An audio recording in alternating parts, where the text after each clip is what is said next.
exist as a Jew. I met with the PLO ambassador in the United Nations at the time, who was an old diplomat from East Jerusalem, who, when I said you, the representatives of the PLO, should recognize Israel and accept the two-state solution, he responded to me at that time over my dead body. We will never recognize Israel, and you Jews should go back to where you came from. I knew in my heart of hearts that that reality on the Palestinian side would change because they would have to deal with the reality of the existence of Israel. And when the first Intifada broke out in December of 1987, I sensed a change amongst Palestinians that was voiced in the leaflets that was being put out at the time by the United Command of the Intifada, as it was called. And these leaflets began to talk about a reality that was coming out of the refugee camps in the West Bank and Gaza, not from the Palestinian leadership outside, but from inside, the people who had suffered most from the conflict, who were living the daily reality in refugee camps of the occupation. And they organized the first Intifada. And in March of 1988, the fourth month of the first Intifada, I went to visit Dheisheh refugee camp. It wasn't a very safe thing to do. I rode on my little Vespa motorcycle and entered into the camp, into the UNRWA school in the front of camp, and some young people approached me and said, "Who are you and what are you doing?" And in my broken Arabic, I explained to them that I'm an Israeli and I came to listen.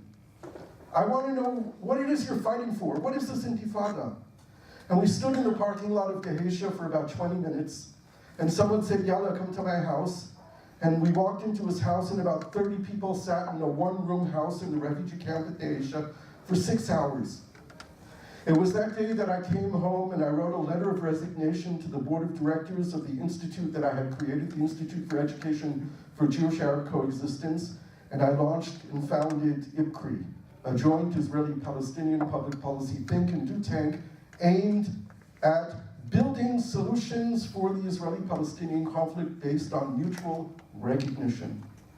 The idea that we were going to work together based on mutual recognition was a starting point for bringing people into the room, and here we are 30 years later, and it still remains the same basis, this mutual recognition of our right to exist on this land. We can figure out the solutions, and we have.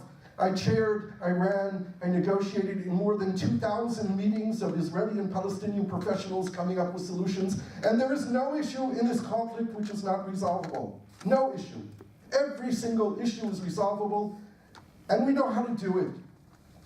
We've lost the political will to do it, because the reality that we live in is difficult, it's hard, and every day we get messages reinforced that there is no partner on the other side. We, meaning both sides, Israelis and Palestinians, when we look at each other, we don't hear the voices of mutual recognition. We hear those voices of build the walls higher and the fences stronger. And that's our challenge, to cross those borders every single day and to reach out and talk to people on the other side. And I think about it today, it is so much easier to do it today than it was 30 years ago. We have tools of social media to reach out, and I tell people every single day that you can reach out and talk to someone on the other side, not to debate them, not to win an argument, but to say to them, "I want to hear your story. I want to understand you. I want to listen to you." That's where it begins. And I have never met anyone in my life who, when I said to them, "I want to listen to you," who said to me, "No." Never. You don't have to score points. They'll listen to you also. But start by listening. We're challenged every day. I want to end with a personal challenge that I faced last evening. I've been doing this work now for 40 years. Sometimes we lose sight that we're talking about people. I had dinner last night with a young divorced woman from East Jerusalem, from Sheikh Jarrah, who has 3 children, and she's one of 40-some-odd families who the Israeli courts is going to decide in the next few months of whether or not they can continue to live in the houses that they've been living in for decades. And she said to me, she asked to meet with me. She said, "You're one of the peace organization people. Tell me how you're going to help me. If tomorrow I'm thrown out of my house, I have no money. Where am I going to live? What am I going to do? And I didn't have an answer for her. I don't know. And I talked about what I talk about, community organization, and what about the other families? And she said, we have an organization, and everyone is, in the meantime, worrying about themselves. There's no one to worry for me. I'm a divorced woman. I have no family. I have no money. I'm going to be on the street in front of my house in Sheikh Jarrah. What are you in the peace camp going to do to help me? And I'm saying this here in this framework of social workers because you deal with individuals, with people, real people. I deal with politicians all the time in politics. But at the end of the day, we're talking about real people who are living in a reality which is really hard, and we all have a responsibility to everyone in our communities to figure out how to help them as well. Those are our challenges as I see it.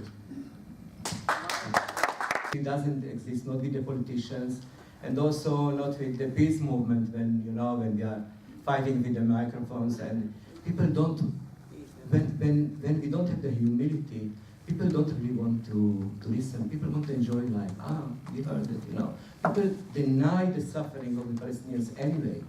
So we have to open the people's ears first. And then you mentioned the word hope, which I really think is a key word, because talking about rule and divide and control, actually the hope is, I'm very glad that we have a father among us also in this city, that Father Lorente, that he's the head of a community, that they have their embellished heart, so that's, I suppose it's also love and love and compassion. If we need this element of hope and compassion, I think this is our power. When the others control just with budget and terrifying, because people want it really. So to discover to be in touch with these elements, from meeting one of the peace leaders.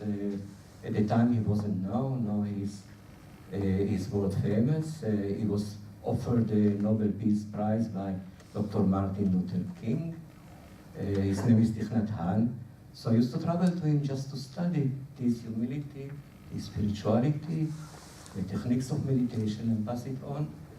And to my surprise, every year I have more energy, more, really, because of this, and more hope. Last night, some of you heard me very late in the phone, or mails, and this morning I was with these young kids in Ein Karem, doing with them Qigong and so on. So, because we get more and more energy from mindfulness and getting in touch with this element and supporting each other. Our energies from our hope, how we overcome our obstacles, because leadership, all leadership is loneliness and hard work. And how do you cope with these challenges? Okay, so without any energy, because the challenges we face are not just political, it's financial and it's social and it's the loneliness, as you said. And we are at this constant state of a conflict, because as it seems now, the peace movements in Israel that try to change reality in Israel are a very small minority. And this is really funny. We don't have the public that we work for, we don't have them supporting us. So we have conflict with the Palestinians, but we have conflict with the Israeli public. And we have to, as Gershon said, we have to listen. Of course we do. We have to listen to the suffering that's on the other side. And it's frustrating because many times we feel helpless to the story when we hear the stories about health issues and access issues and demolitions of house and access to water, and the frustration is so deep. But we need to look at another public, which we don't often listen to, which is the Israeli public. And I think being on the stronger side, Israeli side, that really, I believe, it holds the key to solving the solution, the conflict.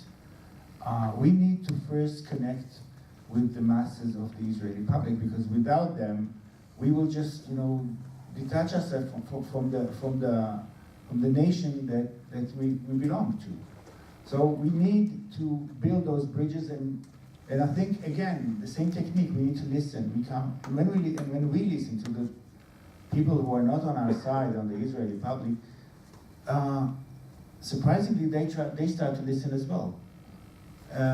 Most of the time, our movements don't take the time to listen to the concerns and the fears of the Israeli public. Doesn't matter if they are real or imaginary or cultivated by the government or the press, doesn't matter. They feel a very strong anxiety of the situation here, and this is what stops any kind of hope from solving this conflict. We need, I think, as leaders of the peace movements in Israel, to turn also to the public that we serve.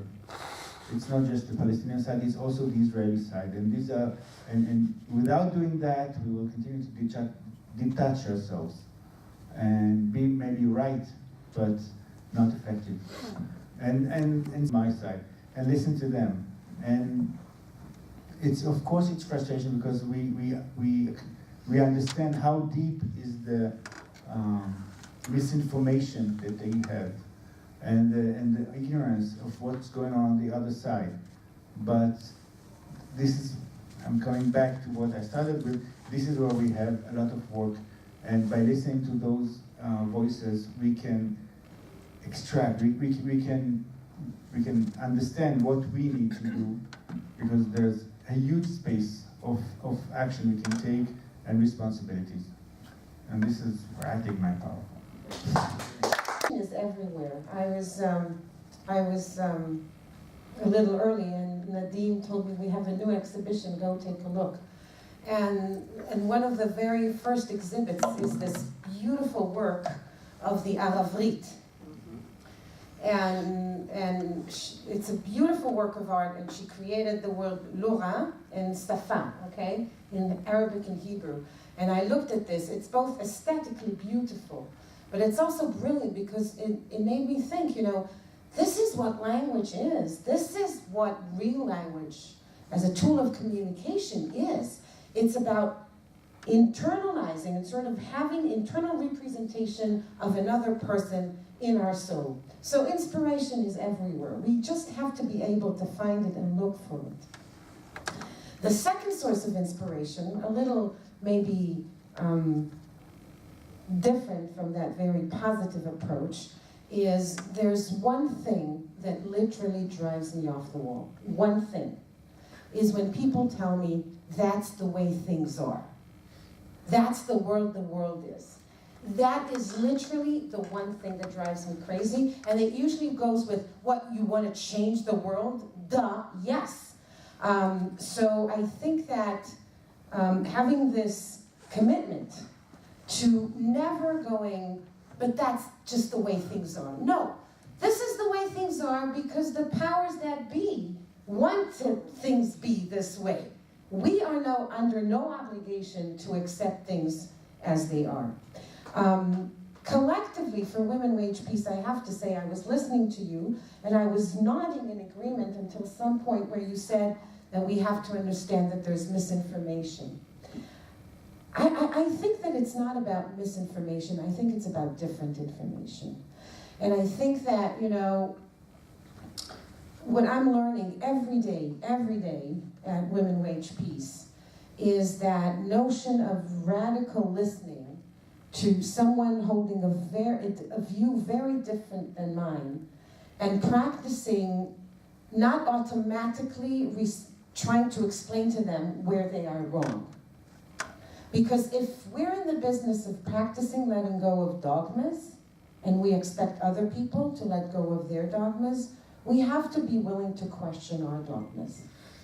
And it's, interestingly enough, I say, you know, I'm going to be 55 next week, so with age, two things happen to me at the same time. I become more radical politically, but I become so much more pluralistic, I guess, maybe because I have such a sense of security in my own political radicalism. I'm not in a defense position anymore. And I'm actually learning new things. I'm actually learning new things from listening to different perspectives, including political perspectives that a few years ago would make me, make a hole in the roof. So I think that sense of being willing to let go of dogmas, as difficult as it is also a source of inspiration for me. Optimistic by my nature. I honestly, in jail, when we were in the cell, in the room, alone, and after the separation, there is a little window, and you see a little sign of the sun, and for me, I got energetic and optimistic, and this is really in my blood. It's really hard to explain that. I also got a lot of this from my mom, and from the land, and from the voices, as you said, that we can see everywhere. So for me, the optimism and the motivation and inspiration is not really practical thing at all, or logical. There are points that Mahmoud Abbas and Bibi met, and Trump will do this. This is nothing to do with me personally. Of course, like we all go through ups and downs. It's not one way all the time. But I remember Christian, you told me this, I don't know if you remember, 2007, you sleep frustrated sometime, and in the morning, the sun rise again, and you have a new day. And I'm really, since then, I'm using this, Christian. Really, I'm the same. And actually, lately, I was with my friend and brother, more like family now, Khen Alon, that you know him, a theater of the operas, and some of you, you can see him in the film. We are really close after many years. So we were asked, we do a lot of speaking after the film, just to connect with what you said, with the multiple narratives, with the narratives thing. So two things to say here, to share with you. Actually, when we showed the film to many Palestinians, you know what happened with us? Somebody came out, and this has happened really in Ramadan, and said, why you are talking to us? Of course we want peace. Talk to them. And the second day, we showed the film in a kibbutz. Everybody in the kibbutz was there, the kibbutz of Avner actually, his family born there. And somebody came out and said, of course we support you. Why you talk to us? Talk to them. So this is really exactly my experience. And I speak Hebrew and Arabic and this, so I see the commonality here. And that's why you said really rightly that our people lost hope. And this is really a dangerous game now. And I don't feel we have the privilege even to lose hope. And talk about him, that he said, we have, people talk a lot about the